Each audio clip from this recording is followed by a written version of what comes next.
but we're going to wrap. Money in the bank. Rates are good. Pretty exciting. You know why? Why? Free money. You understand what I'm saying? Kelvin Kaemingk, ladies and gentlemen, world class mortgage guy. What's going on? Okay. Money talk. Markets are stable. Markets are stable. Nothing going on. Well, let's start with the jobs report real quick that came out today, Friday. Unemployment showed up at 3.5% anticipated. The anticipated jobs number is always what they measure, and they thought 165,000 new jobs, and the numbers came in at 273,000 new jobs, so just crushed the numbers. The prior month was revised up about 70,000 jobs as well, so that would make you think, what's happening to the market then today? We're going to go way up. Holy right? cow, Spike. we're going to go, make some money, right? Instead, I got a good friend, portfolio manager, with Columbia Threadneedle, texts me this morning. Says, "Give me a call when you get on the road." So I'm on the road talking to him, and he said, "Did you see this morning?" And I didn't see anything yet. And he goes, "Futures market down 1,000 points opening." And he said, "And we were going through the stuff, and it's all related back to the coronavirus." So What's great about that is it's all temporary. Oh, it's very temporary. It's all temporary, and it's and all reactionary. And companies are going to use it to clean up a little bit. Yeah. Yep. It's almost like there's a lot of opportunity in options too. Yeah. You know, with the market with such big swings, and you know it's going to go up and down and up and down, and it'll stabilize then, and that's when you get burned. Is when you just play with it too long. Right. Yeah.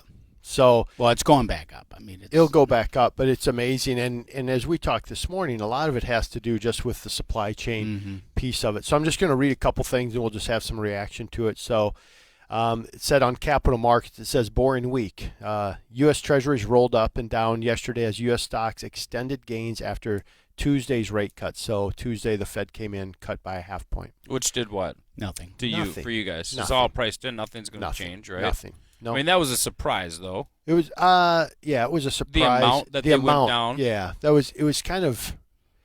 It's not like the Fed cuts, like we were talking. It's not like the Fed cuts, like good news, coronavirus, all gone. Right. That has nothing to do with it. What they're trying to do is spur activity. So let's keep reading. Right, Tuesday's rate cut with the U.S. Congress agreeing to a $7.8 billion emergency spending bill to combat the coronavirus, as they saw new cases reported in New York, Los Angeles, South Korea, Iran, Malaysia, and India. European finance ministers warned that the outbreak threatens to plunge the France and Italy into recession, and the IMF agreed to make a $50 billion available to help low-income and emerging market countries deal with corona impact. There's also more central bank moves. Canada lowered their target for overnight rates by 50 bips. Hong Kong lowered theirs by 50 bips. So the whole world is reacting. The whole world is reacting to what's going on. To a fear. But there's a reality of supply chain. There's a reality. The supply chain is right? but the supply chain interruption is a result of fear. Of the fear. Yep. Right, because they're cutting things off based on fear. When the fact is that the virus right now is fewer people would die from this virus than a normal flu year. In the U.S. Well, anywhere. Well, no.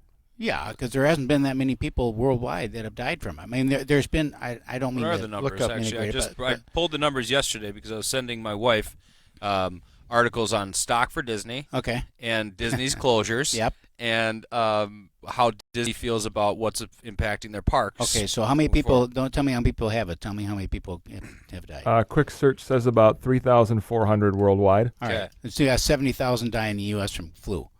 70,000? Yeah. No, that's not even an accurate number. What is it? Get a real 70,000 number. The flu cases? Here's what it is. It's 1 point. The flu is like 0.6. Right. % death rate, and this is 1.8. This is 1 point something, so it's like a whole percentage more. Yeah. Well, a percentage is a lot when you're talking about a lot of 10 people, billion people, right? So let's continue. Yes, right. let's continue about something other than Yes, as well. This is all still related, but you guys are taking up my time. Sorry. All right. As an economic event, the coronavirus episode presents an unusual combination It is a shock to the supply and demand side of the economy, and at the same time limiting industrial production and sowing chaos in the supply chain, while also constraining consumers from spending and making a trip to a shopping mall journey on an airplane feel dangerous. How about So a we've never been cruise? here. How right? about a cruise? Oh, I All would those never people do are it. being held right now? Right. So listen to this. It says, not even in wartime has the economy grounded to a halt the way China's did. So even during a wartime, it doesn't, because you usually have at least one side work. In this case, both sides, right? Supply chain issues, and then they're not doing anything. So it's that double whammy that's affecting the economy, which is why interest rates are just plummeting for us. I mean, the 10-year Treasury this morning went from 1.17, dropped to 0.7173. What's that mean to the consumer? To Rates- someone who rates wants to are- lock yeah. a home loan? Yeah, rates are dropping. To Rates what? continue to drop.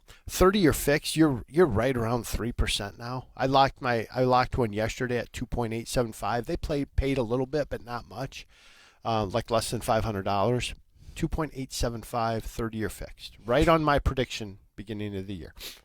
Yeah, right. That's what I predicted. I predicted we'll be around 5.5% at the end of the year. Right. You've been saying that for 4 years. I know, I'm awful at this. I'm surprised anybody calls. Yeah. So, but please call, because rates are really good. But we're in the real estate business, though. Here's the real estate side of this. Average purchase price. You're showing somebody $300. Now you can show them $350. Keep the same payment. Right. That's the beauty of what's going on. So we need inventory to come in the market, so that people can actually move it around a little bit, or they just keep that house at $300 and go, boy, I'm saving a couple $100 here a month. We talked about it before the show. Last week we talked about the shop and lock. That you could lock your loan and then have 6 months or whatever it is to go by. And you said, well, it was going to cost them maybe a half or something. It'd be like about that. 3.5. Well, right now where rates are today, you could do that today and have the rate be the same as it was last week. If you have good credit, right? A lot of this is like if you have good credit. Yeah. So I had sure. a conversation with a couple the other day. We sat down. I ran numbers at 3%. I'm like, boy, you can get 3% conventional if you got Rockstar credit. Now, and I did caveat, this is if you have I love how you're line. That's got to be language. Rockstar credit. So not most rock stars probably don't have great credit. Probably. But it's got to be Rockstar credit, right? So I send them off to Jared, has a conversation, they're like 3.875. We did run at 3.875, and I ran for them at 3%. And I'm like, I'm not a loan officer, but I'm pretty damn Very good at this. So here's what the payment's going to be. But here's what it's going to be at 3.875. So we know. And I was right on. Unfortunately, they're 3.875. So our price point came down a little bit. Okay. And that's a big challenge for us. Yeah. So when we're at like 250 to 275, inventory is razor thin for a 3-bed, 2-bath, 2-car garage house.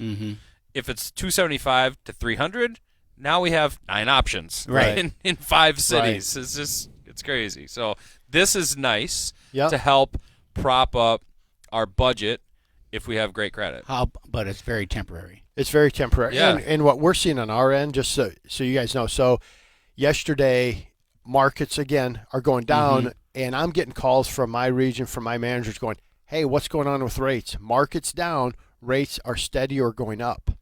So I'm talking to our capital markets guys, hey, what's going on? And literally all the big banks, right? So we're a correspondent lender, which means we're selling off to about 18 to 20 investors. They're all raising the rates. They're like, they want to slow it down. We got to slow it down. We can't handle the volume coming through. So they're literally going up. Jumbo pricing went up, not down. So the indications say everything should be going down. And what we're seeing on rates is they're actually, yesterday they're going up a little bit. So I'm anxious to kind of see where's the market at, because so they just make their own decisions. They're just saying, hey, we got to slow it down. Like, hey, love you, but we can only handle not so much. Yeah, we just can't. We literally can't handle the volume coming through the door.